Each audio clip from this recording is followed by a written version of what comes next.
Meddyl yn ôl. Meddyl yn ôl.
Diolch yn fawr iawn. Wel, noswaith dda, chroeso cynnes i chi gyd i Seremoni Wobrwyo Llyfr y Flwyddyn 2024 yn dychwelyd yn ôl yma i Galeri Caernarfon am y tro cyntaf ers 2015. Mae'n bleser mawr iawn cael bod yma hefo chi heno ar noson bwysig yn y calendar llenyddol ac i agor gwyl arall yn swyddogol ac yn helir o heddiw tan ddydd Sul gyda digwyddiadau amrywiol o fewn waliau hanesyddol Caernarfon. A warm welcome to you all. It's genuinely really lovely to see you all here, despite the fact that since this evening was organised, someone panicked and called an election. Who would have bet on that? So,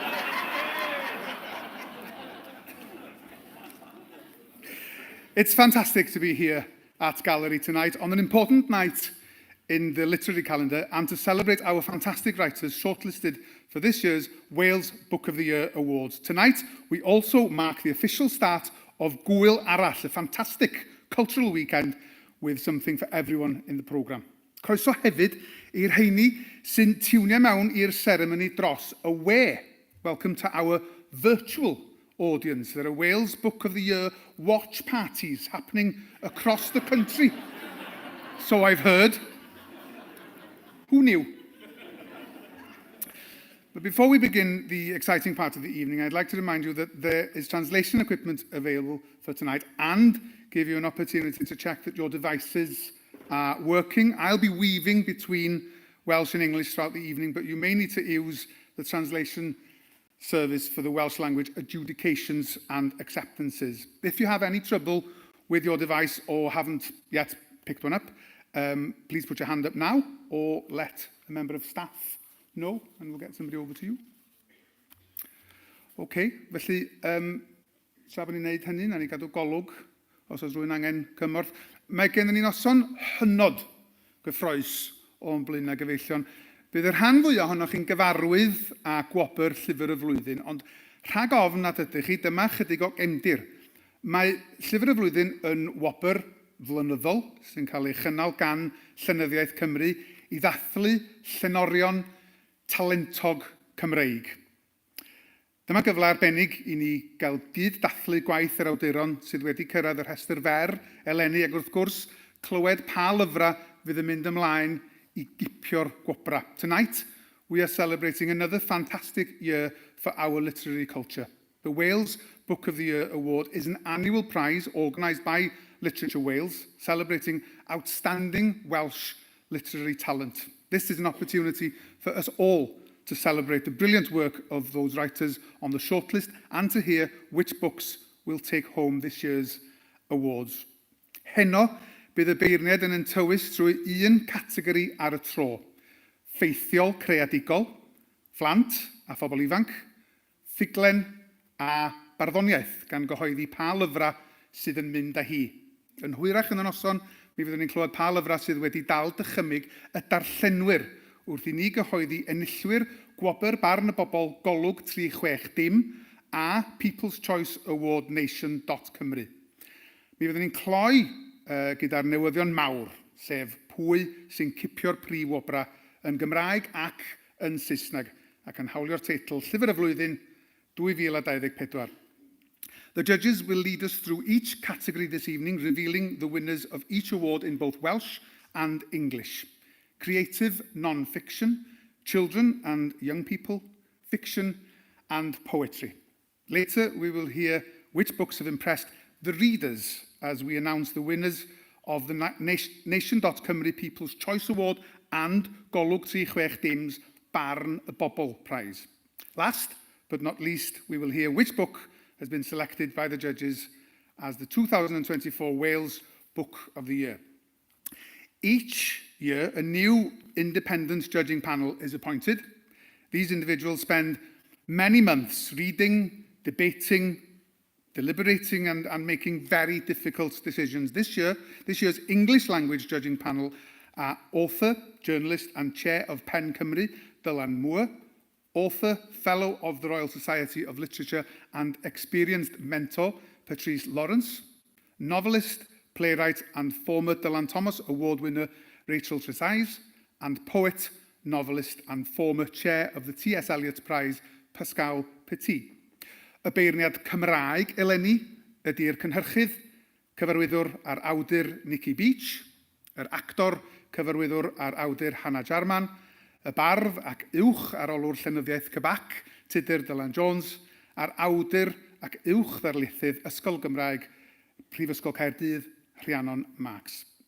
This year's Welsh language panel are producer, director and writer Nicky Beach, actor, director and writer Hannah Jarman, poet and WJEC senior literature examiner Tudur Dylan Jones, and author and senior lecturer at Cardiff University's School of Welsh, Rhiannon Marks. Mae'n bleser eich gweld chi oll yma heno, a diolch o galon am eich ymroddiad dros y misoedd dwytha.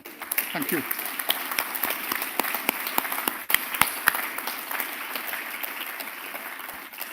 Felly, heb oedi ymhellach, da chi'n barod amdani? Gwych. Da ni'n dechrau heno efo'r categori ffeithiol greadigol. We'll begin with the Welsh Language Creative Non-Fiction Award. Felly, awn ni yn ymlaena. Hyfryd i'w croesawu'r beirniad cyntaf i'r llwyfan. Rhowch groeso i Rhiannon Marks.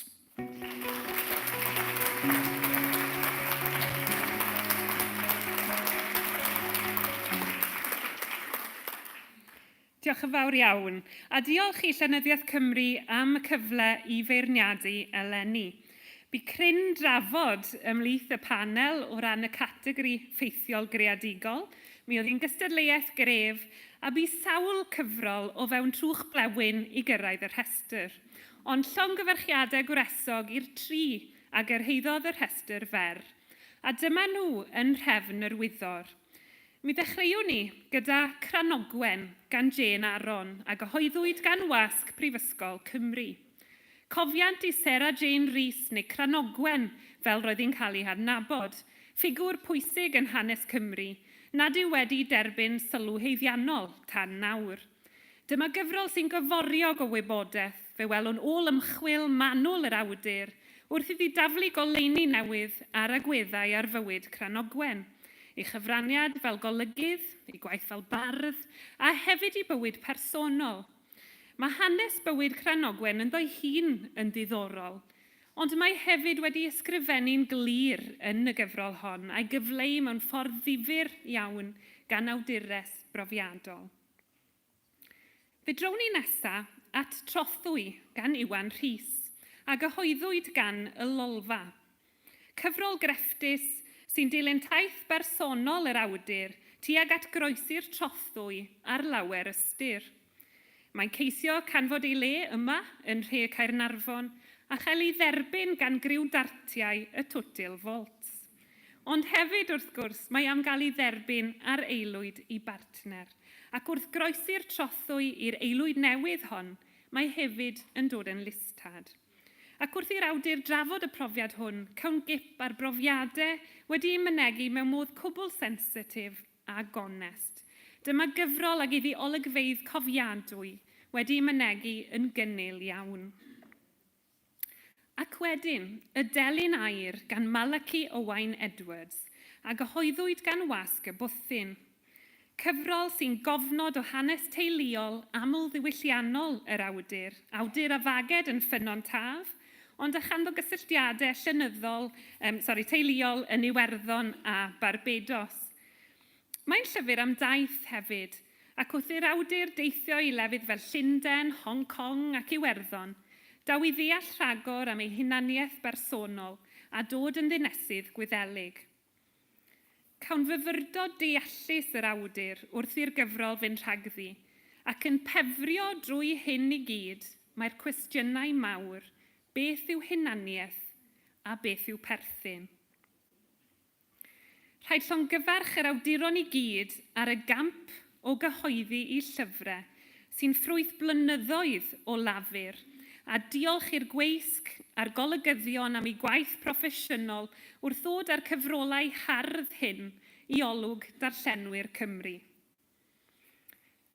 Mae'n dda gen i gyhoeddi felly, mae enillydd y categori ffeithiol greadigol yng nghystadleuaeth Llyfr y Flwyddyn eleni yw Cranogwen gan Jane Aron.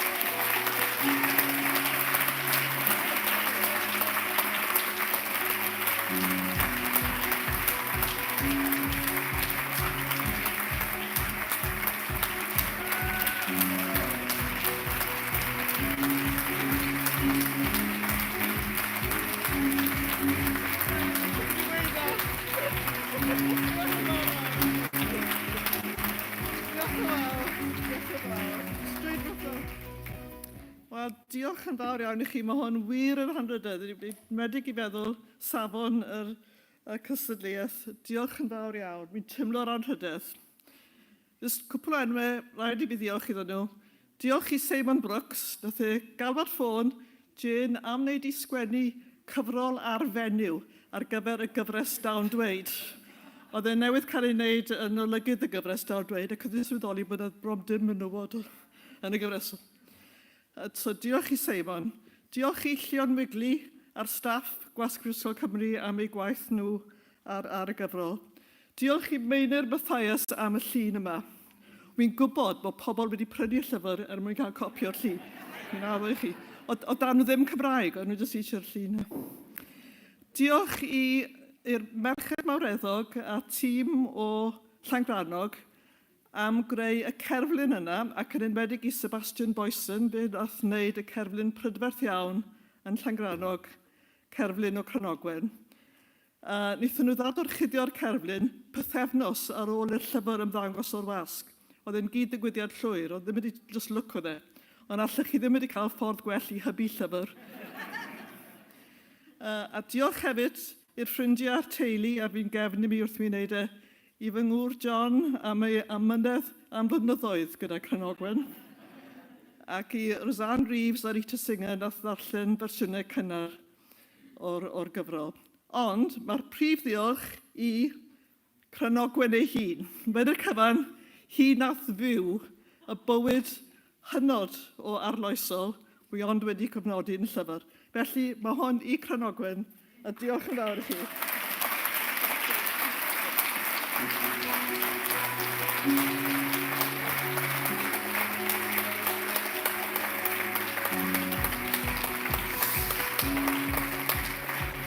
Diolch yn fawr. Llongyfarchiadau mawr Jane Aron ac i gyhoeddwyr Cranogwen Gwasg Prifysgol Cymru. Congratulations to you, Jane. Reit, da ni wedi dechrau. It's time to hear from the first judge from the English language judging panel who will introduce the Creative Non-Fiction Award. Please welcome to the stage, Dylan Moore.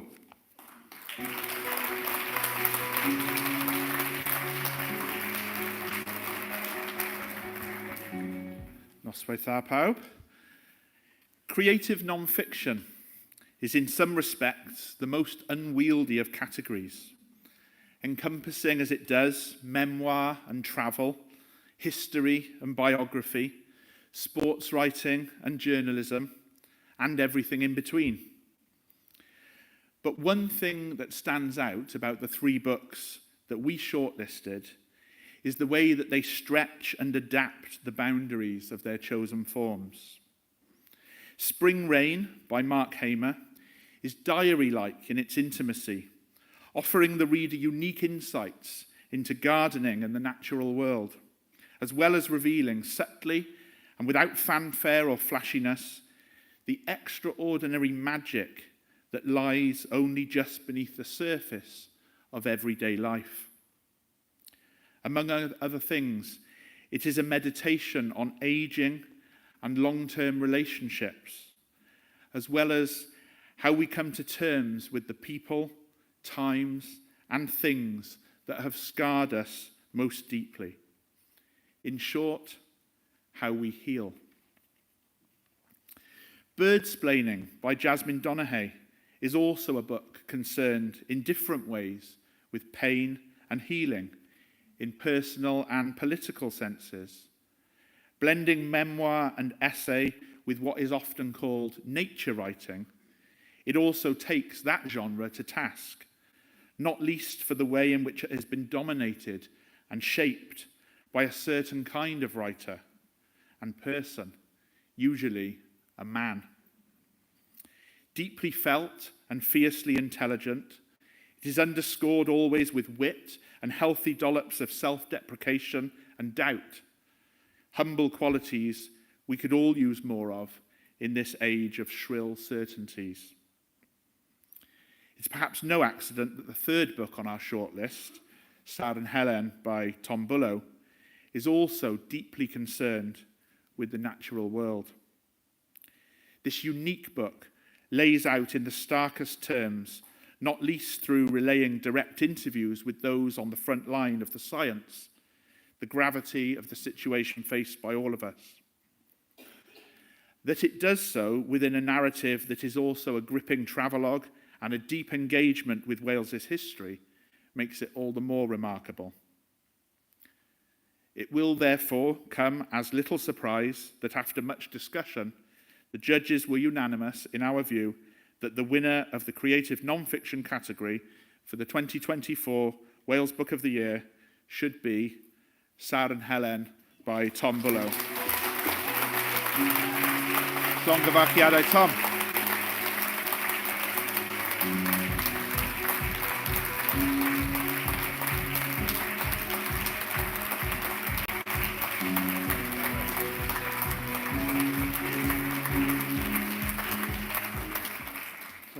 Ffryd, diolch yn fawr iawn.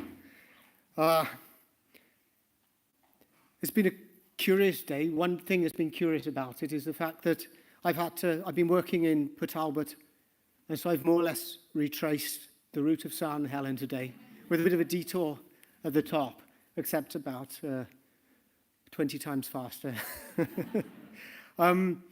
This is a book, like so much that I've written, that is really born out of love for Wales. So the fact that it's recognised here tonight is truly an honour for me. I just give a few thanks because more than anything I've written before, this really is a collaboration, this book, although my name is on the cover. It's a collaboration with the friends and scientists and farmers and passers-by whose voices are there in the pages along with mine. It's a collaboration with people like Prue, wonderful Prue from Granta, and Laura. It's a collaboration as well, of course, with Jackie Morris, who the book wouldn't be complete without her contribution.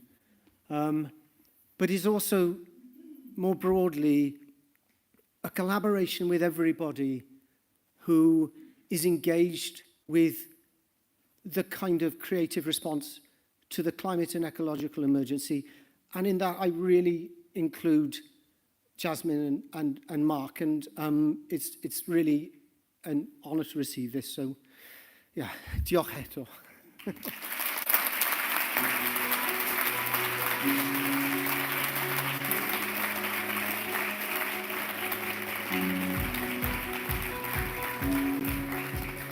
Llongyfarchiadau mawr. Congratulations to Tom Bullough and Granta Publications. Dyna ni wedi gwobrwyo y ddau lyfr cyntaf heno ymlaen â ni nesaf at categoria plant a phobl ifanc. Braf yw croesawu'r beirniad nesaf i'r llwyfan to tell us more about the Butte Energy Welsh Language Children and Young People's Award. Please welcome to the stage Hannah Jarman.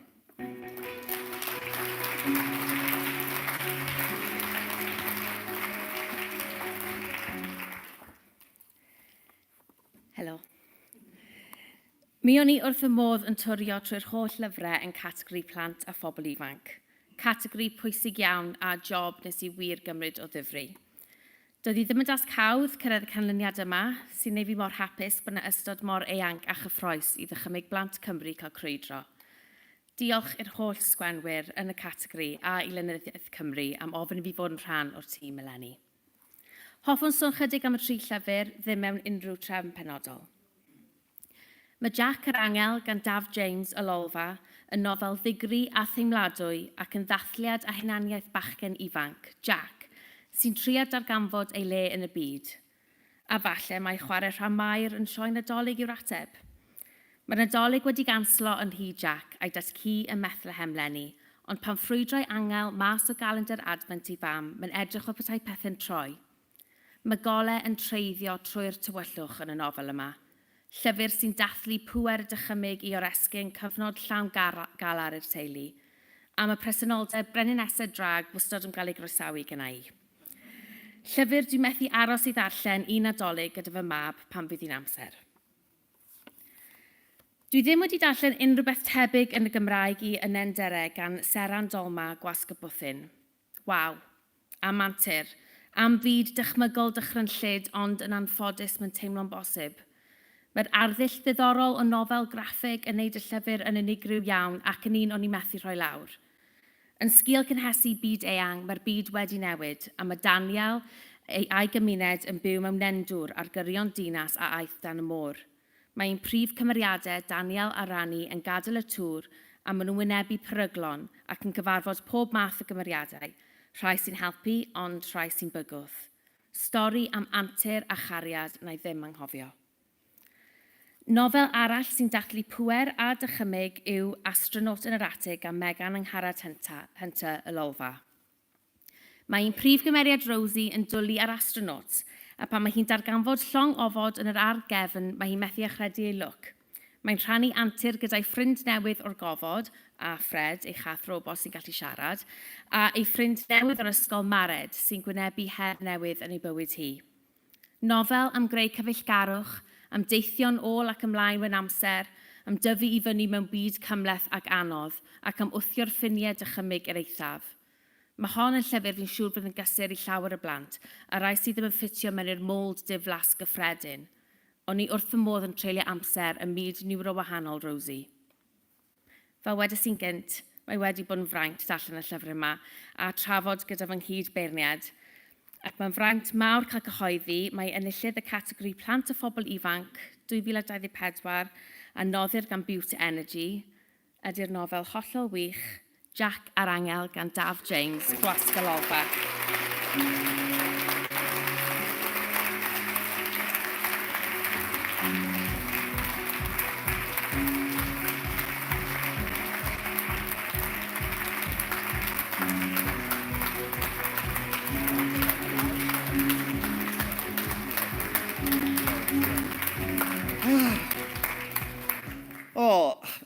Fi ta'n rhaid emosiynol rhaid nawr.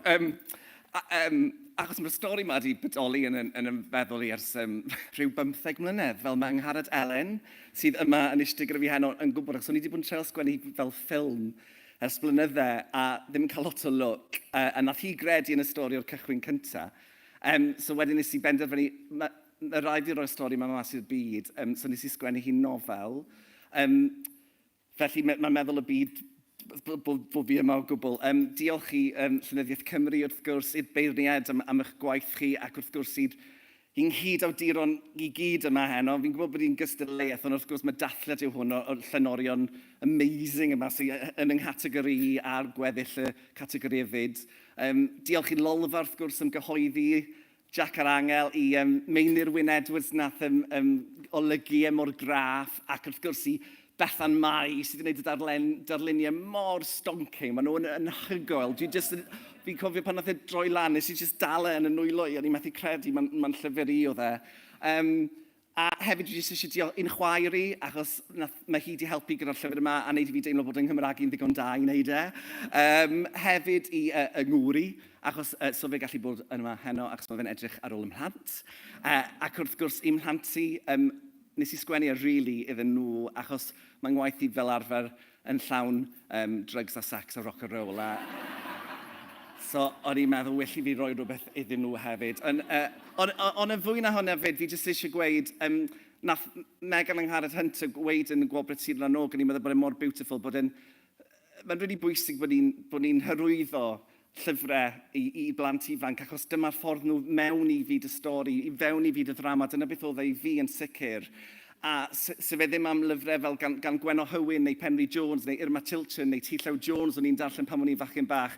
Byddwn ni ddim, o'n i'n teimlo mor unig pan o'n i'n blentyn, a ni'n ffindio'n hunan rhwng cloriau'r llyfrau yma, a hefyd byddwn ni ddim yn sefyll yma heddi. So dwi jyst eisiau cyflwyno hwn i'r cewri ddaeth ymlaen i. So diolch yn fawr.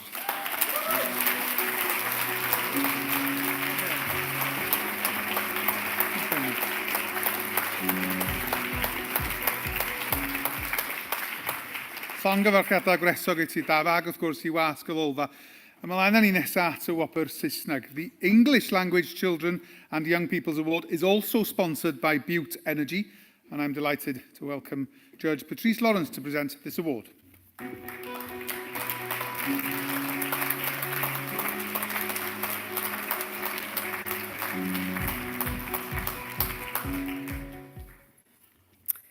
Hello. So, children's literature is so often undervalued and overlooked, especially the books by writers that are still alive. It's an honour to celebrate these wonderful books, as children's writers not only create the next generation of readers, we inspire the next generation of writers. Children's books expand our imaginations in so many ways, including through non-fiction. So brilliant Black British history, written by Tanuke and illustrated by Kingsley and Betchy, doesn't try to insert Black people into an existing British historical narrative. It's way more ambitious, and it forces us to acknowledge the reality that British history started with Black people. It's also a history nerd's dream. Nicola Davis' fantasy novel Scrimsley, illustrated by Jackie Morris, expanded my imagination in so many ways. It's an immersive fantasy with finely detailed world building as the characters Owl, Cal, and the Palatine battle to stop both war and the exploitation of the natural world, and the people and the creatures within it. And it also contains creepy acrobats and a tiger destined to become a sea captain. Leslie Parr's Where the River Takes Us is set in 1974 in the Welsh Valleys as the impact of the miners' strikes and the 3-day week takes hold. Jace lives with his older brother, Richie, after their parents die suddenly. They're struggling. So he sets out with his friends Tam, Katrin, and Jinx to claim the £100 reward for taking a picture of the possibly mythical beast of Blangarrow. Like all great children's books, it tackles big subjects such as grief and the endurance and challenges to friendship. As judges, we had a wonderful time discussing these 3 books in detail. But the winner of the Butte Energy Children and Young People's category is a book that most definitely took us to new places while tackling big subjects with sensitivity and originality. It's Scrimsley by Nicola Davis, illustrated by Jackie Morris.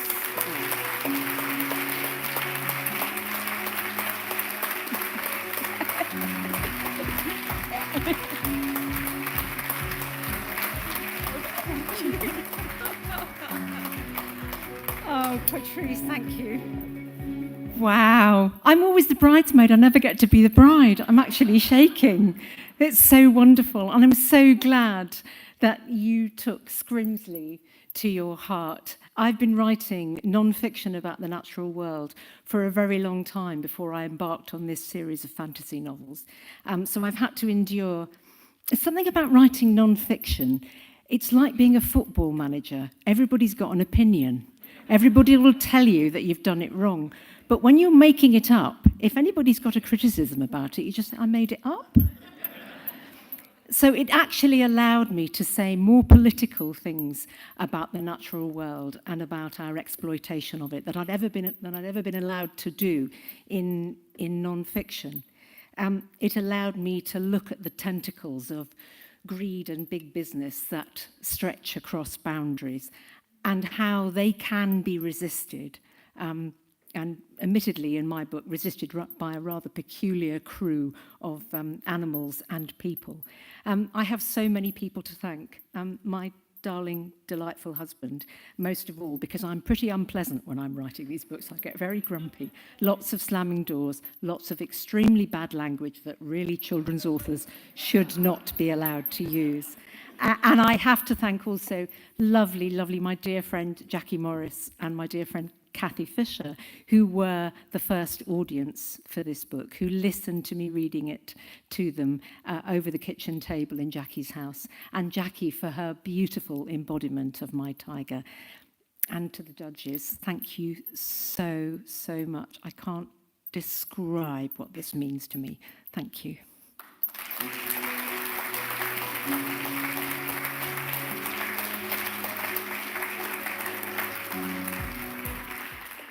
Llongyfarchiadau mawr. Congratulations to Nicola. And your publisher Firefly Press.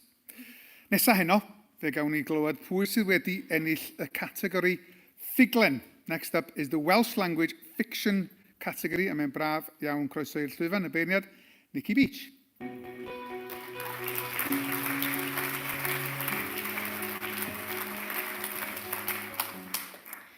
Diolch yn fawr. Dwi'n ddiolchgar iawn mewn fraint o gael darllen yr holl gyfrol a ffuglen oedd yn gymwys ar gyfer gwobr eleni. Ac roedd yn bleser ac yn rhyddhad ar ôl cyfnod eitha unig i gytuno ar y rhestr fer efo ynghyd feirniad. Mae'r rhestr fer sy'n adlewyrchu'r amrywiaeth sy'n nodweddu cyhoeddiadau'r flwyddyn i gyd, gyda straeon gyfeilgar, dychymyg byw a chymeriadau cryf yn disgleirio trwy'r tri llyfr a ddewiso ni. A dyma ddeud ychydig amdanyn nhw yn rhefnewyddol. Mae Anfadwaith, nofel ffantasi gan Llyfr Titus a gyhoeddwyd gan wasg y Lolfa, yn dangos sgiliau gwych yr awdur wrth greu byd ffantasi credadwy a manwl mewn iaith hynod gyfoethog. Caiff y darllenydd ei gludo yn rhwydd i fyd Ithel y Gwigyn, y prif gymeriad aneuaidd a phwerus sy'n crwydro teyrnas danfygythiad yng ngofal cyfraith a threfn. Ar ôl i ni ddod i nabod Ithel, mae'r stori'n codi stêm wrth iddynt gyfarfod Adwen sy'n ferch o Borthmon ac wrth i'r ddau fynd ar daith i ddatrys llofruddiaeth erchyll. Gan gyfarfod y chymeriadau cofiadwy mewn lleoliadau rhyfeddol ar hyd y ffordd, cawn stori sy'n llawn cyffro, ond eto gyda chyfleoedd i oedi a meddwl. Tydi'r byd ffantasi hwn ddim mor bell a hynny o'r erllychderau sy'n dal i ddigwydd heddiw. Mae'n nofel wych. Roedd y casgliad o straeon, raffl a straeau eraill gan Aled Jones Williams a gyhoeddwyd gan wasg Carreg Walch yn bleser llwyr i'w ddarllen ac yn llyfr o wnaethon ni chwerthu'n yn uchel a rhyfeddu at dawn yr awdur. Mae nifer o straeon ar ffurf cyfresu, gan ddechrau gydag anturiaethau Selwyn Sandals Evans, y dyn sy'n dosrannu gwobrau raffl y Bowling Green. Blaenau seions ydy'r lleoliad, a chydau thrigolion lliwgar ac enwa difyr, mae'n le hynod o debyg i Gaernarfon, deud y gwir. Aelodau'r gymdeithas gyfoes hon ydy pobl fel Tony Royal Welsh, Honna McShane, Trixie Bevan a Moelwyn Paganwsi. A'i bywydau dydd i ddydd, ond efo chydig bach o chwinc ynddyn nhw sy'n cael ei rhannu rhwng y cloria. Tra bod drychymig yn dren, mae adnabyddiaeth o'r natur ddynol a chynildeb Aled Jones Williams yn cymryd eich gwynt ar y degau ac yn gwneud hon yn berl y gyfrol. Nofel fer gen Mary George, ei chyntaf i odolion ydy Sut i Ddofi Corin a gyhoeddwyd gan wasg Zebra'r llynedd. Ynddi, mae'r prif gymeriad Muriel yn ofni pryfaid cop, ond yn credu mewn gwirthia, ac mae am ddefnyddio hen lyfr o feddyginiaeth amgen i geisio dod o hyd i ychad i'w gŵr sydd â chanser. Mae'r nofel yn llawn ffresni, ond awdur eiddfed sydd wrth y lliw, wrth i Muriel fewr ein tywys ni'r darllenwyr ar daith. Mae taith lythrennol i Guatemala yn gyffroes i ganfod pre-cop yn y jwngl a llachub bywyd i gŵr, a thaith arall emosiynol, ac arni y down i'n nabod Muriel yn well, wrth iddi fyfyrio am heriau bywyd i gorffennol a'i chariad at Ken wrth herio ofna mwyaf. Mae'n llyfr hydolus sy'n darllen mor hwydd ac mae cynildeb a dymder arbennig iddi sy'n cyffwrdd yr enaid ac yn aros yn y cof. Wedi trafodaeth hynod o ddifyr, roedd yn amlwg bod un llyfr wedi gwneud yr argraff fwyaf yn ni fel beirniad. Felly fy mraint i ydy cael cyhoeddi, mae enillydd y categori ffuglen am 2024 ydy'r nofel hynod o grefftus a gonest, Sut i Ddofi Corin gan Mary George. Diolch, Zebra.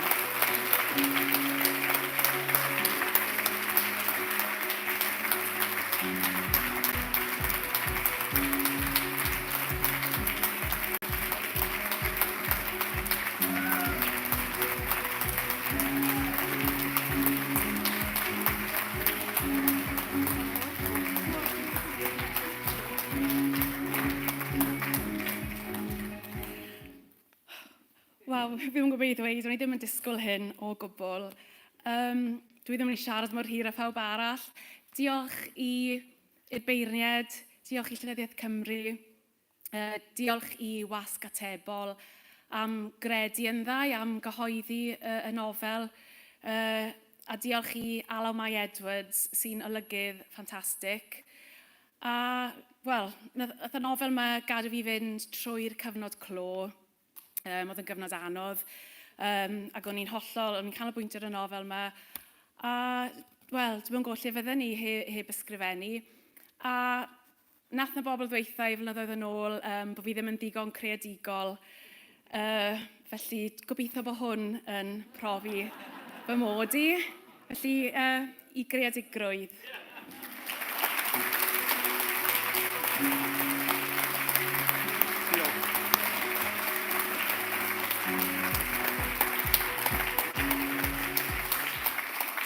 Llongyfarchiadau mawr, Mari, ag I wasg Zebra. Next, we have the English Language Fiction Award, sponsored by the Rhys Davies Trust, and I'm delighted to welcome Rachel Trezise to the stage to announce the winner.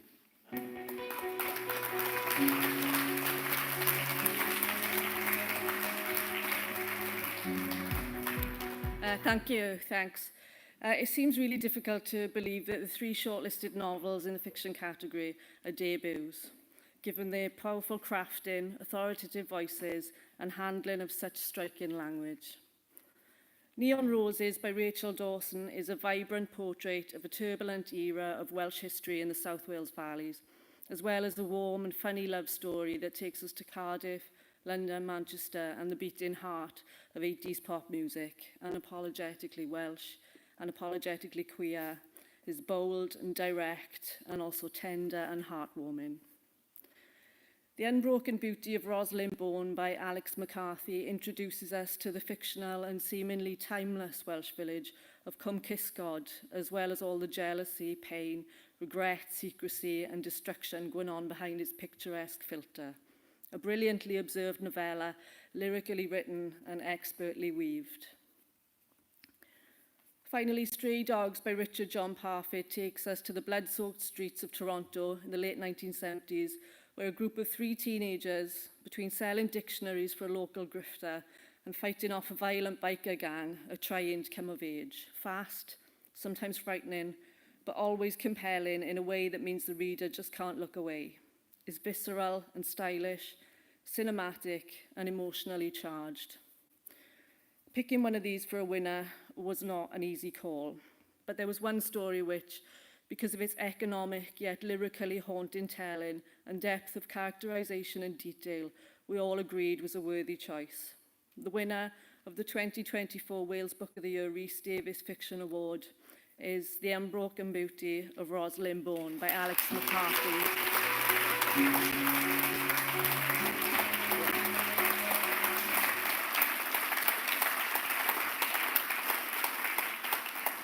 Obviously, I have a message. Unfortunately, Alex is unable to be here tonight, but she is watching from home and has sent a few words for me to read and to share on her behalf.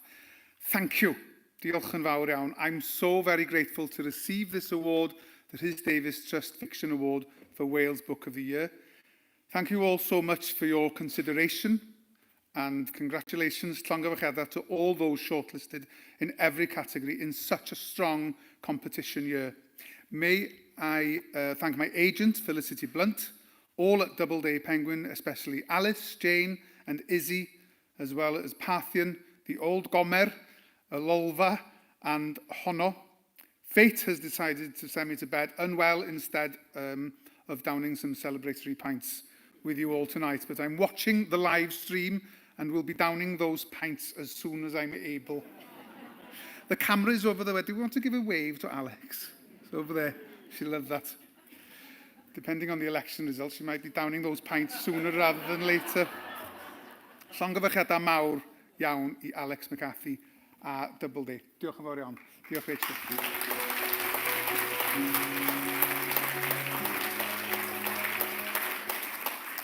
Da ni'n gwibio drwy'r categori yma heno fa. Ac un categori ar ôl i'w ddatgelu cyn symud ymlaen at wobra barn y bobl a'r brif wobr Llyfr y Flwyddyn 2024. The last category to award tonight is poetry. Before we go on to reveal the People's Choice Award and the overall Wales Book of the Year winner for 2024. Rhowch groeso os newch chi i'r beirniad nesaf. Please welcome to the stage Tudur Dylan Jones.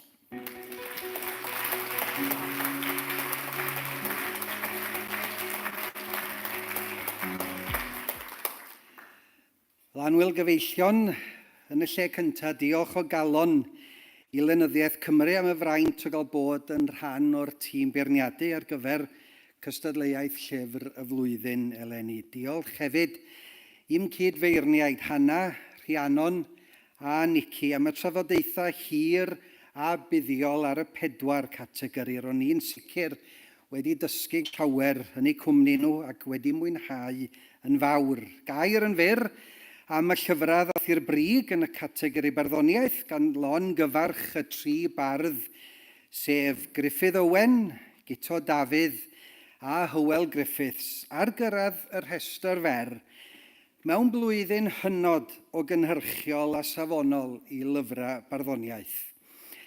Mymryn rhyddid gen Gruffydd Owen, pryn ydy'r llyfrau sy'n gwneud i chi grio a chwerthin o fewn y cyfrola, o fewn 2 glawr. Mae yna ddyfyniadau o fewn y cerddi sy'n mynd a'ch gwynt chi. Mae yna un gerdd yn trafod teuluoedd yn colli iaith. A dyma be mae o'n ddeud, ni ydy'r genhedlaeth ddwyieithog, wedi'n dal rhwng ein neiniau uniaeth, a'n gorwirion o Saeson. Dydy o ddim yn disgyn i'r fagl o ddeud yn ystradebol y bydd popeth yn iawn. Dyma mae o'n ddeud, mi wnawn ni be fedrwn tra medrwn a'i charu hi'n rhacs dyna i gyd. Ond mae llawer o'r gyfrol yn profi fod yna gomediwr tan gamp ar waith yma. Yn sicr, bydda i ddim yn edrych ar y lôn goed yr un ffordd fyth eto, ar ôl i'r bardd ychwanegu gair anghyfarwydd iawn i hen flaenoriaid Capel Salem Pwllheli rhwng y lôn a'r goed. Mi fydda R. Williams Parry'n troi yn ei fedd. Pendilio rhwng 2 le y mae o yn y gyfrol hon, rhwng Caerdydd i Gartra Newydd a Phen Llŷn i Febyd. Ond lle bynnag mae o, mae gariad at ei deulu yn disgleirio yn y llon a'r lleddf. Mae bywyd yma gan Guto Dafydd, cofnod o le ag amser sy'n gan Guto yn ei gerddi, heb anghofio lluniau gwych Daf Nant, a mae Daf Nant di addo 20 punt i os na i roi frawddeg fach yna i fewn. Nes mlaen, Daf. Y fan hyn a'r rwan sy'n gynno fo, Pen Llŷn ydy'r fan hyn, ac mae o'n mynd â ni ar daith bersonol wefreiddiol i ymweld â'r gwahanol lefydd o'r newydd. Ond bod y presennol yn holl bresennol, felly hefyd y gorffennol. Mae o'n dilyn llwybr y Pererinion mewn mannau. A da ni'n cael y teimlad ysbrydol yma i fod o'n bererin modern yn ei fro ei hun. Mae'r gerdd Cei yn dangos i fod o'n nabod i bobl ac yn nabod i le. Ro'n i'n nabod yr heliwr hwn, medda fo. Ro'n i'n nabod y Cei. Ac mae'n arwydd o cael mai dyma un o gerddi cyntaf y gyfrol. O'r Cei yma, y bydda miloedd o bobl ar hyd y canrifoedd wedi cychwyn ar eu taith i 4 ban.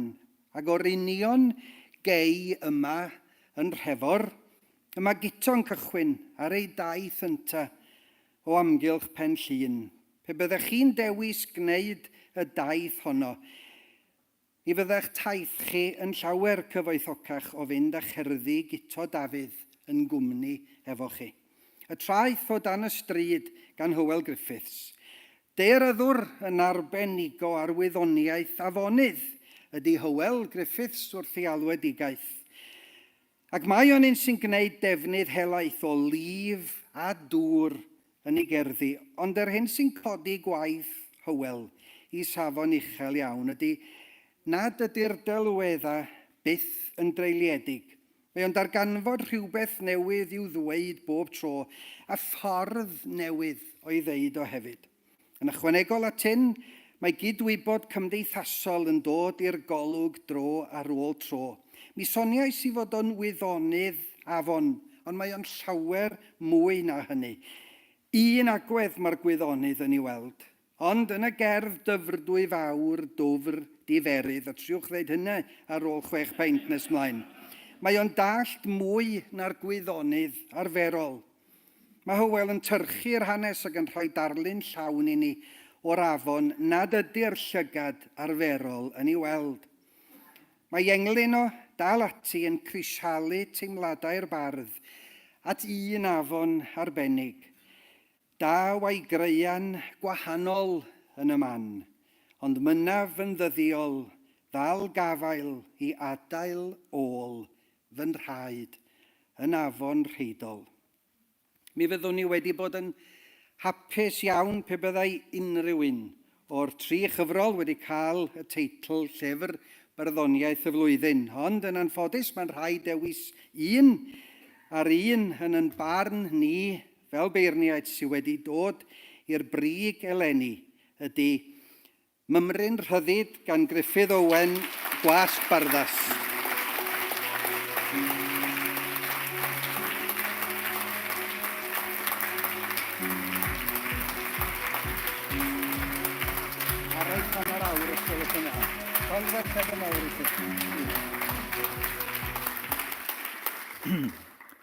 Diolch yn fawr iawn.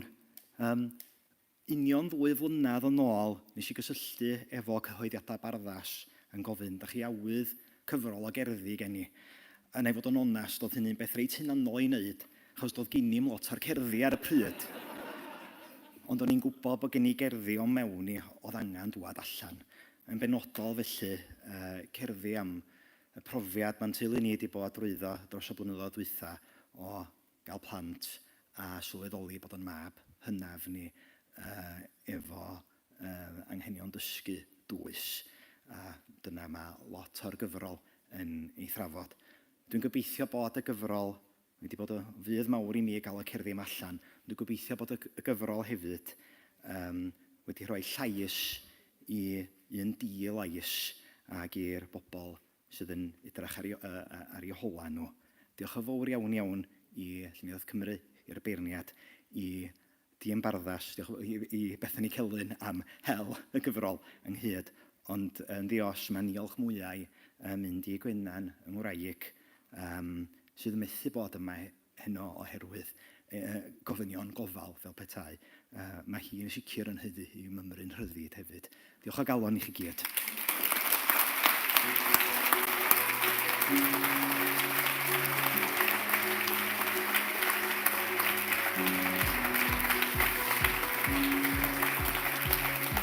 Diolch yn fawr iawn. Llongyfarchiadau mawr, Griff. Now it's time to hear the adjudication for the English language poetry category, and it's a pleasure to welcome the final judge to the stage to give the panel's thoughts and introduce this award. Croeso, Pascal Petit.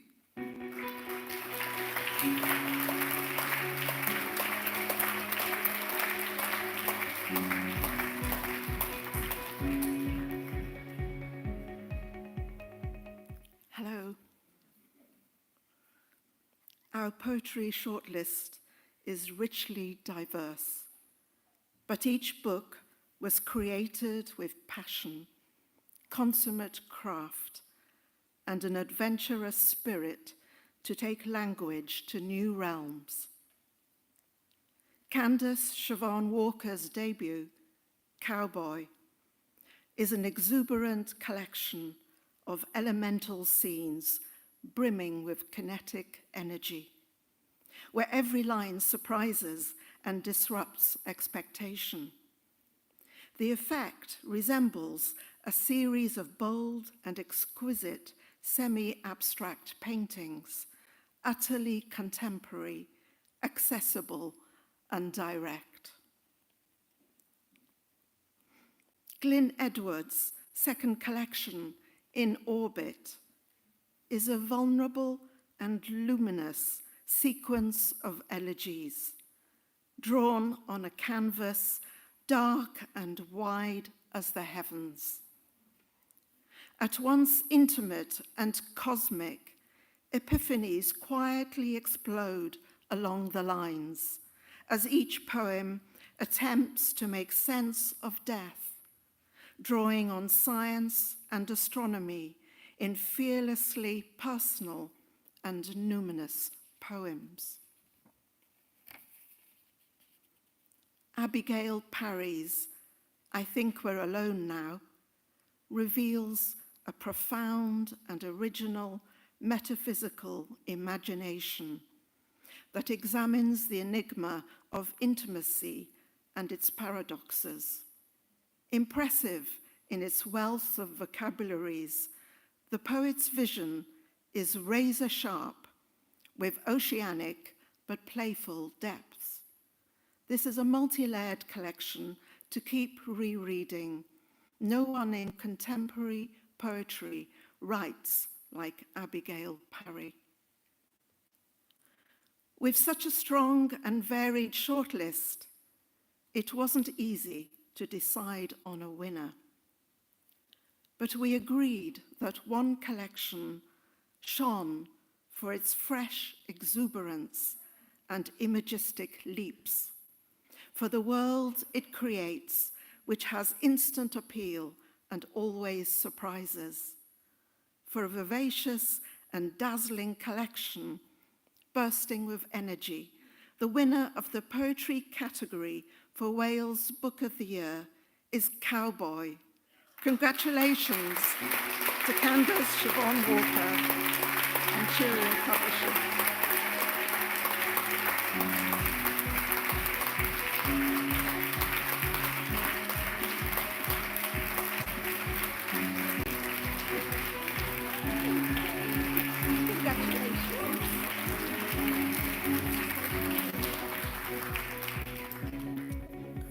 Thank you. I wrote something on my phone earlier because I'm bad at writing. Sorry, I'm very nervous. I want to say that Cowboy is a book that's a negotiation with belonging, the who and the where and the why of home. So for my poems to be recognised alongside writers I really admire, and in the country, I think more than anywhere else, as someone whose family comes from all over, Wales is home for me. It means more than I can really describe in words, funnily enough. And to everyone who supported my work and helped bring this book into the world, my teachers, my peers, my agent Abby, my editor, Martha, everyone at my publisher, Cheerio, Claire and Harriet, Darren, the Mauds, Lizzie, Lauren, my friends, especially Kemi and Daisy and Georgia and Dill, and actually there's many of them, so I won't name them all. My family, and especially my mum, who I could hear earlier. I just want to say thank you forever, and yippee-ki-yay, yippee-ki-yay.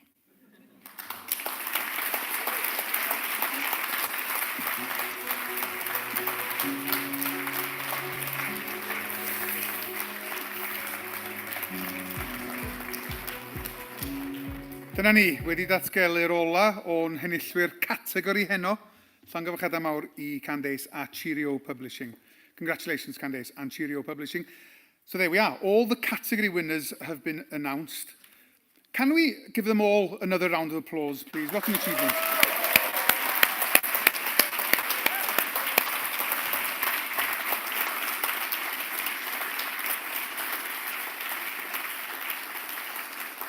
Mae'n gymaint o fraint gael bod yma wir.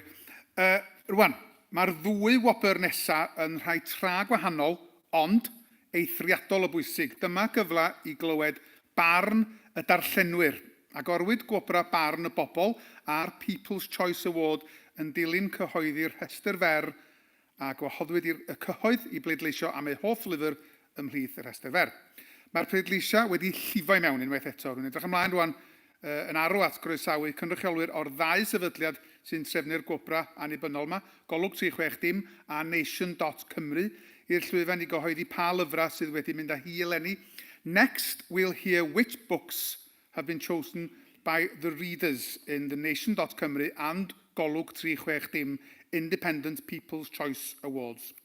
The votes have been flooding in since announcing the shortlist back in May, and we'll shortly hear from representatives of both organisations to reveal the news. So, yn gyntaf felly, gai ofyn ar ran Golwg 360 i ddod i'r llwyfan, Cadi Dafydd.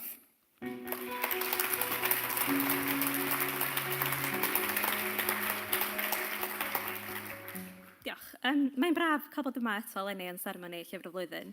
Geisio pleser o gyflwyno gwobr barn y bobl yng Nghaerdydd y llynedd, a dyn ni'n Golwg 360 yn ddiolchgar am y cyfle i gydweithio efo Llenyddiaeth Cymru a chynnal y bleidlais ar y gwasanaeth eto eleni. Mae hon yn berthynas hir hoedlog, a dyn ni'n falch o fod wedi gallu rhoi sylw heddiannol i'r holl gyfrolau ar yr rhestr fer eto. Nia Hopkins, myfyrwraig fydd yn graddio mewn darlunio o Brifysgol Cymru y Drindod Dewi Sant, sy'n gyfrifol am greu'r darn o gelf sydd yn wobr i'r enillydd leni. A dyn ni'n ddiolchgar iawn iddi hi am i'w gwaith ac i Brifysgol Cymru y Drindod Dewi Sant am gydweithio efo ni eto leni. Ymlaen yn ni at y bleidlais felly. Os cofiwch chi, dim ond 1.5 canran oedd rhwng y ddwy gyfrol ddaeth i'r brig llynedd. Wel, mae'n gystadleuaeth agos iawn eto leni, a dim ond 2 bleidlais sydd yn gwahanu yr enillydd a'r sawl sydd yn cyrraedd yr ail safle. Felly heb fwy o oedi, mae'n bleser cyhoeddi. Mae enillydd pleidlais barn y bobl, Golwg 360, Llyfr y Flwyddyn 2024, ydy Trothwy gan Iwan Rhys.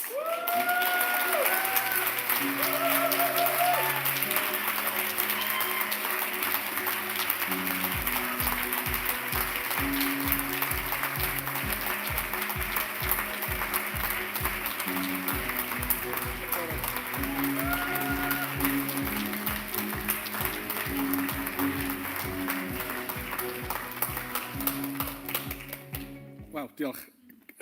Cyn I fi ddweud chydig mwy eiriau, mae un o brif gymeriadau'r gyfrol wedi bod yn syrth yn ochr i ers dechrau noson, a rhyw 10 munud yn ôl wrth i ddweud, dwi'n mynd allan i gael chill bach, so gai jyst fynd i'n ôl yn gyflym iawn.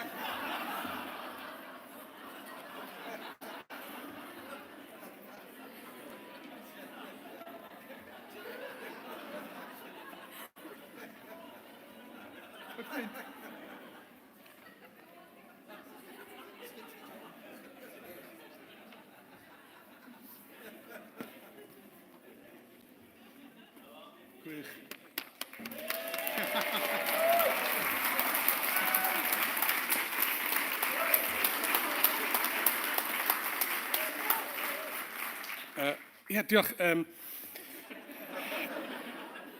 Os ydych chi wedi darllen y gyfrol neu am i darllen ni cyn hir, rhodri, mae yna gymeriad yn rhodri, mae Maxen yw hwn.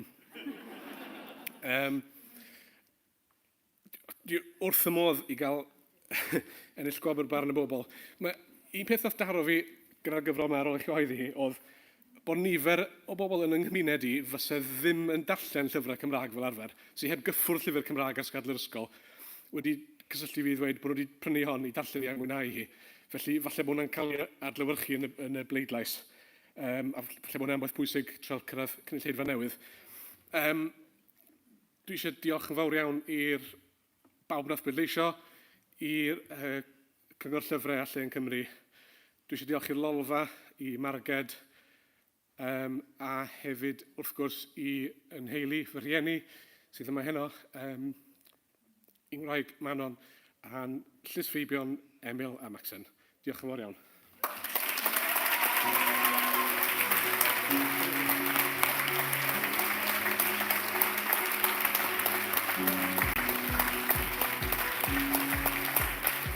Arbennig, llongyfarchiadau mawr. I'm so glad he hadn't gone far. This is not the place for my comedy routines.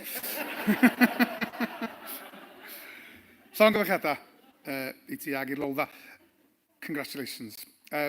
Next, we welcome a familiar face to the stage to reveal the winner of the Nation.Cymru People's Choice Award. He's no stranger to Wales Book of the Year, having won the overall prize himself in 2012 nesa ar ran Nation.Cymru, rhowch groeso cynnes iawn i John Gower.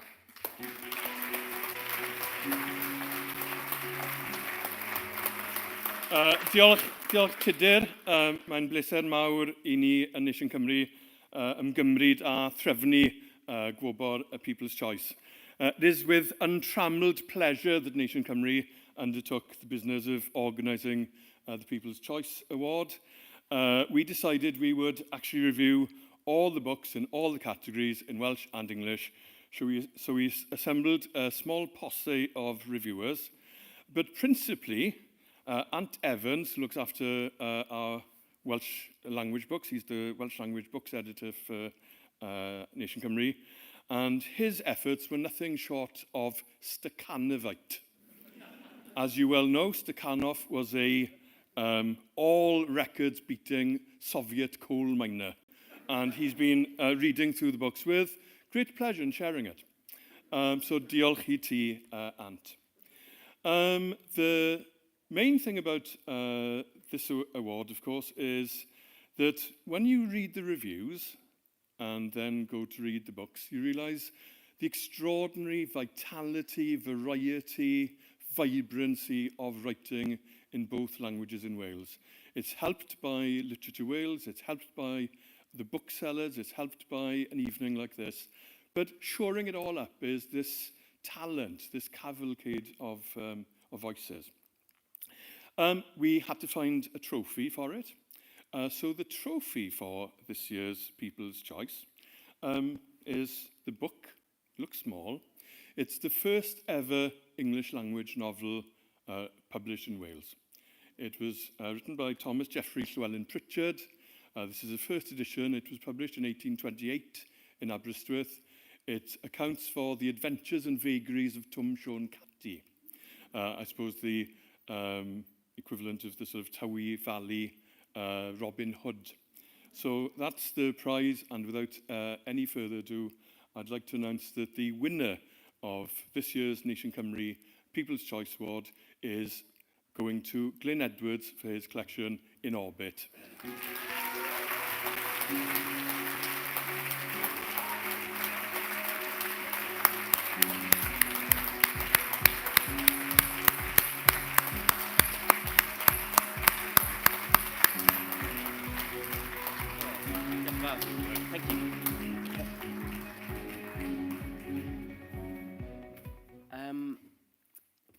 Thank you so much, diolch yn fawr. It was a huge honour to just be named in the shortlist for this prize. I got an enormous amount of affirmation from it. Thank you so much. I made a mistake with my wedding vows that I tried to improvise them. And you can see that I'm 20 seconds away from tears, and this is going down a familiar route. So I scribbled some stuff down on a piece of paper. My son was telling me that we'd run out of paper, and the only stuff, he's like, Dad, we've run out of paper. I'm like, oh, that's fine. And I scribbled some stuff down the other day, but I didn't for a second think that that this would be the culmination of it. Before I read, and excuse me for reading, the review on Nation Cymru was better than the book itself. It was stunning, and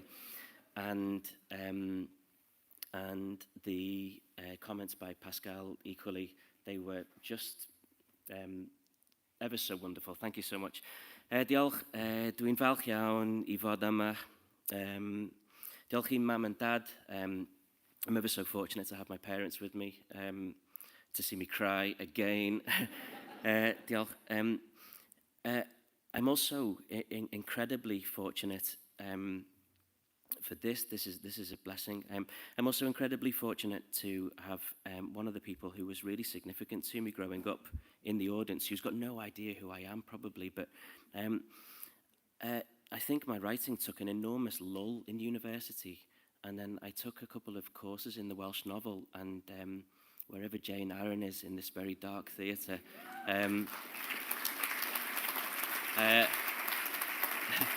Diolch, Jane. You gave me Menegali and Chris Meredith and a whole lot of credit, I think. Thank you. Significantly also was Ada Birch and Alan Perry for the Terry Hetherington Prize. John Lavin, supportive colleagues, passionate pupils and friends. Thank you to Amy Black also, and Sarah and Rianne, and Zoe for keeping this book, for giving it a chance. Thank you for anyone who's reviewed or cherished this book, to anyone who's read it or voted for it, who picks it up hereafter. Thank you. Singularly,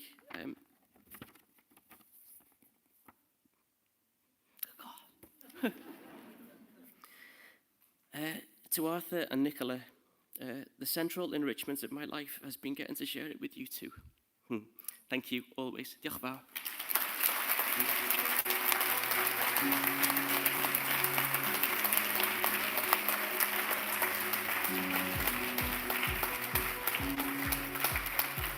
Gwych, fantastic. Huge congratulations to Glyn and to Seren Books. Gadewch chi unwaith eto, dwi'n meddwl, can we have another round of applause for all our judges and all the category winners?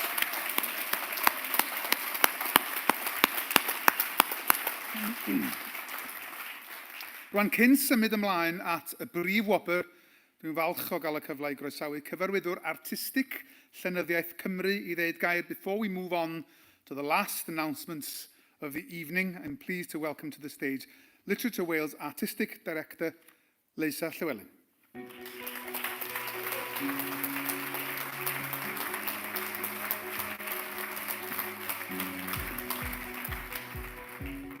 Diolch yn fawr. Dwi wrth modd mod i'n cael y cerddoriaeth hefyd wrth gerdded i'r llwyfan. Felly diolch tudur am noson gyffroes da ni'n ei chael hyd yma. A mae'r darn gorau eto i ddod yn dydy.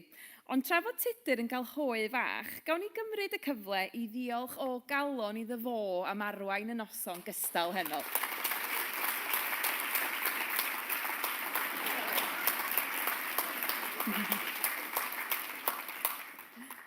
Felly dyma fanteisio ar y ffaith fod llond galeri o len garwyr yma heno i ddeud gair bach ac i gynnig mwy o ddiolchiadau. Mae criw Llenyddiaeth Cymru wrth ein boddau o fod yn ôl yn galeri Cynarfon leni am y tro cyntaf ers bron i ddegawd. Roedd hi'n dywydd braf iawn nôl yn 2015, dwi'n cofio, a 2 lled leol ath ar prif obre bryd hynny, sef Patrick McGuinness gyda Other People's Countries a'r anwyl Gareth F. Williams efo Awst yn Anoia.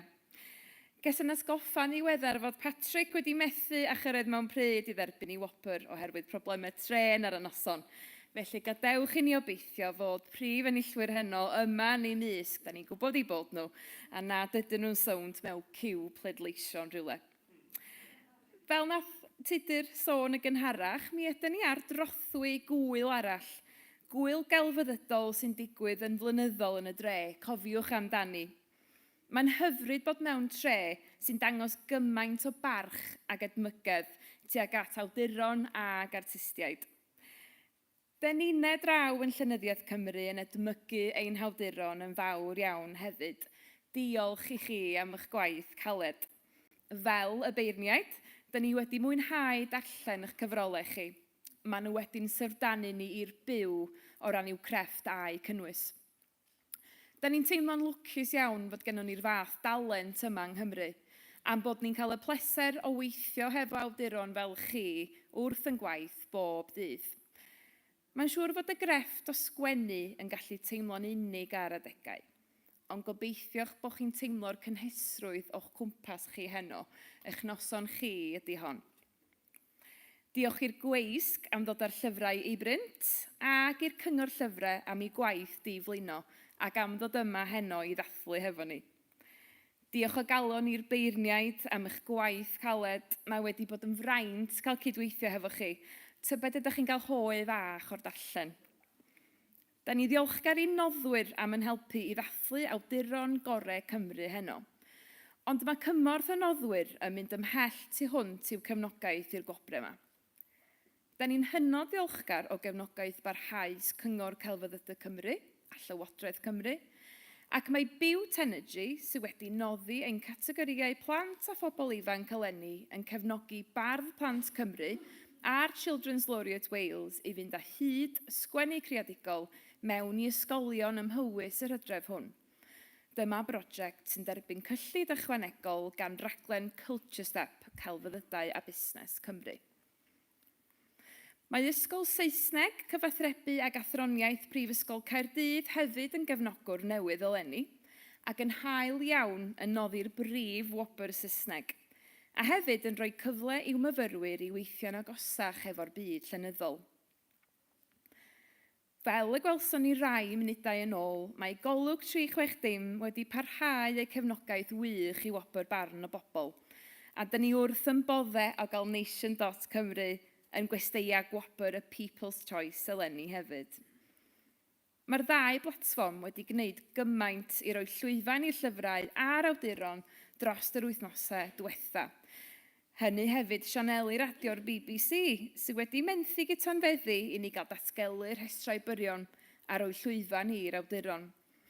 Dwi'n digwydd bod yn gwybod fod rhaglen Hugh Stevens wrthi yn cyhoeddi enillwyr y categoria a Radio Cymru wrth i'r seremoni fynd rhagddi heno. Felly mae peth o'r newyddion da allan yn y byd yn barod. Ac yn ola, diolch i noddwyr diod, Cwrw Llyn, Brecyn Carreg a Phenderyn am sicrhau yn bod ni'n gallu cynnal parti gwerth chweil i ddathlu heno. Mae'r misoedd diwetha wedi bod yn rhai heriol i'r celfyddydau, hefo toriadau enfawr wedi cael ei wneud i gyllidebau. Bydd effaith hyn yn drwm ar y diwydiant llenyddol a chyhoeddi. Ond gobeithio y bydd y seremoni heno yn ein hasgoffa ni barhau i gefnogi'n gilydd drwy ddarllen llyfrau yw'n hawduron Cymreig, i brynu o'n siopau llyfrau lleol a menthyg o'n llyfrgelloedd, ac i floeddio o'n llwyfannau am y llyfrau yma i annog eraill i'w darllen hefyd. Mae'n debyg y bydd rhaid i ni floeddio yn uwch nag erioed yn dilyn y seremoni eleni o ystyried yr hyn fydd yn digwydd yn y wasg dros yr oriau nesaf. Felly gadewch i ni barhau ar seremoni, i ni gael dathlu llenyddiaeth am o leiaf awr cyn i'r cloc daro 10 o'r gloch. Ymlaen â ni.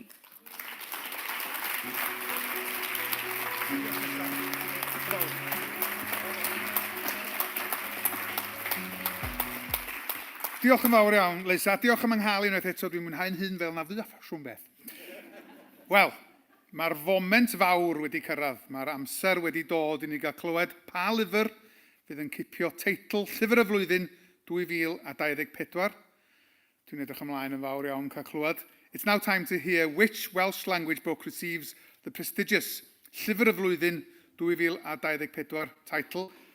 I'm sure that you all, like me, can't wait to find out. So on behalf of the Welsh language judging panel, please welcome back to the stage, Nicky Beach.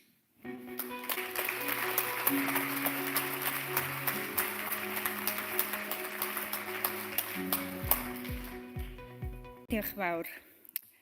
Mae'r enillwyr categori ar llyfrau ar yr holl rhestr byrion wedi'n diferu a'n cyffwr ni wrth gyflwyno profiadau, lleoliadau a chymeriadau rhyfeddol o gig a gwaed ac o'r dychymyg.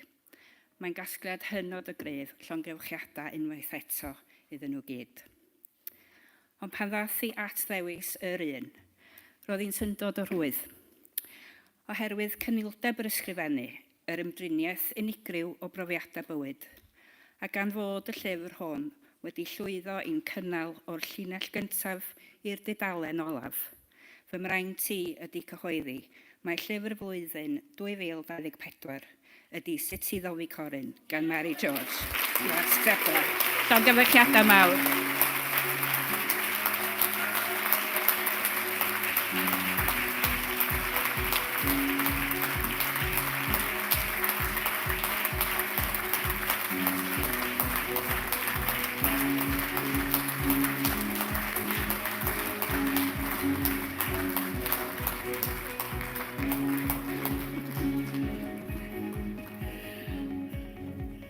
O'n i wir ddim yn disgwyl hyn chwaith.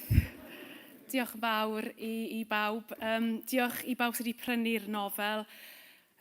Diolch i ngŵr am y neddgar, achos dwi'n gwybod fi'n waith caled. A diolch i'r plant a'n heulu gyd am roi lan gyda fi. A diolch i bawb am ddarllen ar beirniad. Diolch yn fawr.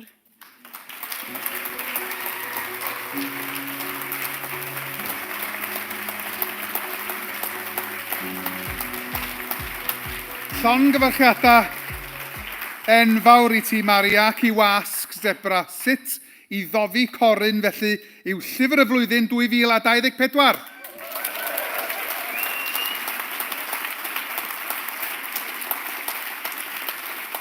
Mae Mari yn enw cyfarwydd, wrth gwrs, yn y byd barddonol, ond dyma ei nofel gyntaf ar gyfer oedolion. Dyna i chi gamp, ynde?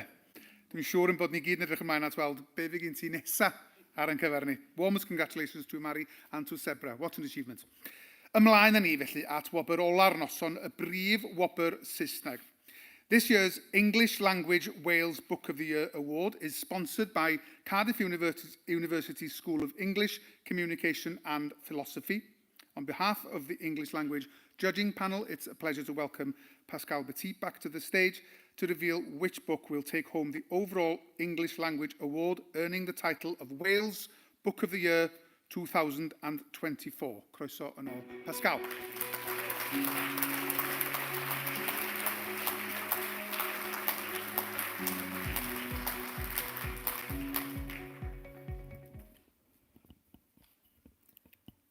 The task of deciding on category shortlists and winners was an impossible one, and many books we loved didn't even make it onto the shortlists. We could so easily have chosen differently from scores of worthy contenders. We are blessed that Wales is a country with a flourishing literary culture. But when we considered the one title that should be awarded the Cardiff University's School of English, Communication and Philosophy 2024 Wales Book of the Year, we did not have to deliberate for very long at all.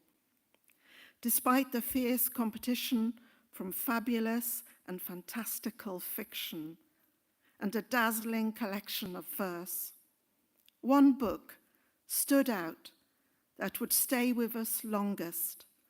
The depths of its explorations and stark facts, and the momentous import of its message, carrying it beyond the prize and into the realm of a true modern classic for our times. We thank the author for his passionate advocacy for the planet we all call home, which was written throughout the text as beautifully and deeply as his love for the country we are all celebrating this evening. His book magically portrays Wales as a microcosm of planet Earth through precise place and across historical time. The climate emergency is faced full on. On behalf of all four judges, I'm thrilled to congratulate Tom Bullough.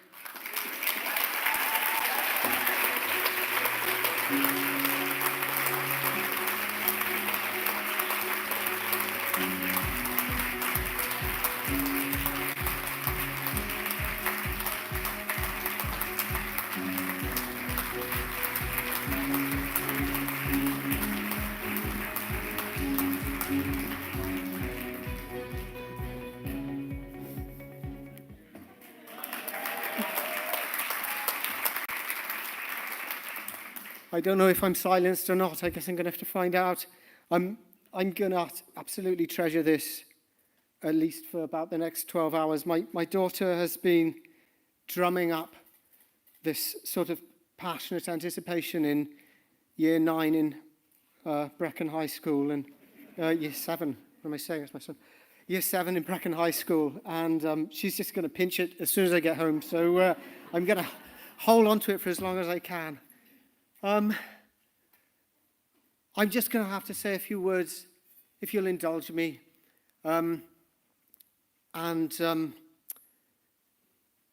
Because I have the space and I have the moment, and if you want to throw me off, that's all right. I don't mind. The climate and ecological emergency the climate and ecological emergency is not ultimately a scientific problem, despite the way that it's often described in the media.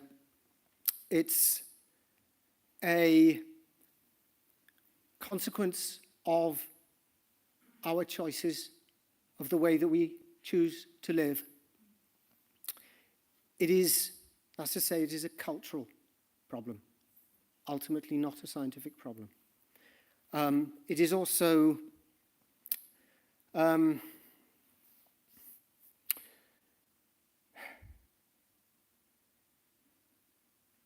excuse me, I've gone blank. God. It is the greatest challenge that we face today. It is our reality, our emerging reality, but our reality nonetheless. So, what do we do with that as writers? Well, what do writers do? Writers communicate. We perceive as honestly as we can, and we try to find ways to communicate that perception. If we are to communicate honestly, and if you're not communicating honestly, then you're not writing, so that seems like a done deal already, then we have to find ways to put the climate and ecological emergency at the heart of our work. That is, by my definition, what it means to be a writer today, is to be trying to work out how to do that. But you could say that writing honestly, I mean, there's nothing different about that to writing as it has always been. But I think that there is another point that I do need to add, and a point that perhaps is different and is worth marking.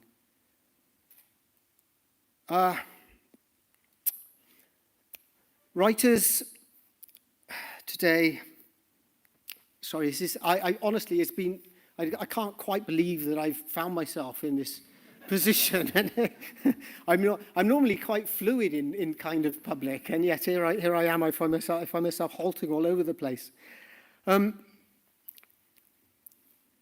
As a writer, in however tiny a way, we have cultural power. Everybody in this room has cultural power. And with that power, there does come responsibility. So it is not just a question of reflecting. It is also a question of thinking, what are we doing with our words? Because there's no such thing as amoral writing. Every type of writing either promotes or confirms or consolidates a particular mode of being. And we have to be bearing this in mind. We have to be having these conversations. We have to be opening ourselves up to a reality which is out of step with our culture in the main. Although I'm really heartened to see the number of books that have been on the various shortlists that are seeking to contend with this. And I'm really heartened and honoured and moved beyond measure that San Helen has been acknowledged today. It's a great moment in my life, and the fact that it is about this issue overwhelmingly is for me a genuine source of hope. So, diolch o galon. Diolch.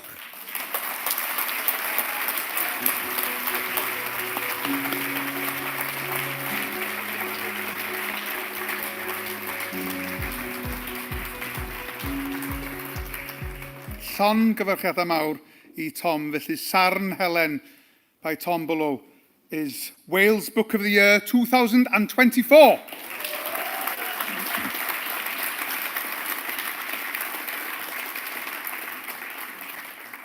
Gwych, o dyna ni wedi cyrraedd diwedd y seremoni. Dwi'n siŵr y byddwch chi'n cytuno ein bod yn lwcus iawn o'n diwydiant llenyddol yng Nghymru am bod ni oll yn dra ddiolchgar i'r awduron, i'r gweisg, i'r siopa llyfrau a'r llyfrgelloedd a phob un sy'n cyfrannu i wneud cyhoeddi campweithiau fel hyn yn bosib.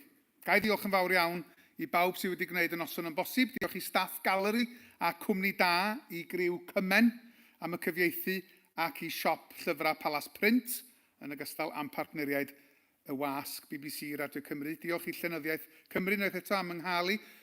Gai ofyn i chi ddrysio nôl i'r gogledd. Pidwch chi'n cadw mor ddiath, so hynny'n braf. Mae croeso cynnes i chi yma drwy'r amser. Yn ola, gai gloi gan ddiolch i chi gyd yn y gynulleidfa am ymuno heno ac am eich cefnogaeth. Mae croeso mawr fel dweud i chi barhau y dathlu. Mae'r bar ar agor siop lyfrau Palas Print yma'n gwerthu a mi fydd yna gerddoriaeth yn parhau hefyd. Ewch ati i longyfarch ac i sgwrsio hefo'r awduron. I'm sure you will agree that this has been a very lovely, it's been lovely to have the opportunity to celebrate Welsh literature this evening and take our mind from the chaos that awaits us. I'm sorry, I'm a catastrophist.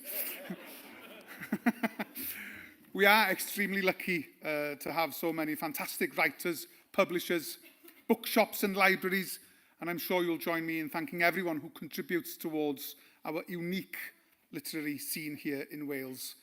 Thank you very much to everyone that has made this evening possible. Thank you to Gallery and Cwmni Da's teams, Cymen for the translation, to Palas Print and our media partners BBC Radio Wales and Radio Cymru. And lastly, thank you all for joining us at Gallery and from home tonight. The night is young. Got a lot to look forward to. If you're anything like me, you'll be standing in your front door shouting obscenities over the Menai Strait at Ynys Môn.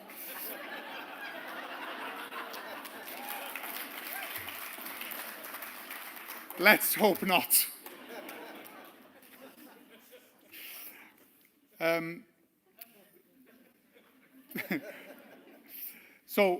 The voting stations are about to close, by the way, but most importantly, continuing to celebrate our award winners. The bar is open, the bookshop is selling, and the music will be playing, and I'm sure we have a lot of chatting and congratulating to do. Felly, diolch yn fawr iawn unwaith eto, noswaith dda i chi gyd, and good night.